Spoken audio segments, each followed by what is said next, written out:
তোমার অন্তর যখন ব্যতীত হয়ে যায়, উপশম করার মতো কেউ থাকে না।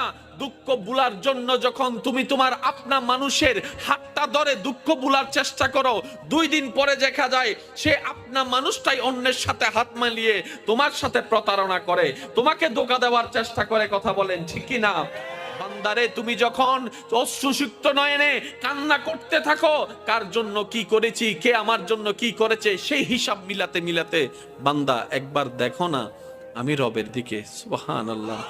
একবার তাকাও তোমার মনের চোখ দিয়ে আমি রবের দিকে। তুমি আমাকে ডাকো নাই, কিন্তু আমি ফজরের নামাজ না পড়া সত্ত্বেও তোমাকে ফজরের নাস্তার ব্যবস্থা করে দিয়েছিলাম। সুবহানাল্লাহ। বান্দা, তুমি আমার জমিনে দাঁড়িয়ে 1000 গুনাহ করেছো আমার আদেশ অমান্য করে, কিন্তু আমি তোমার পা ভেঙ্গে দিই নাই, বরং হাঁটার জন্য শক্তি দিয়েছি। বান্দারে, তোমার প্রতিটা মুহূর্তে কেউ তোমার খেয়াল রাখে নাই,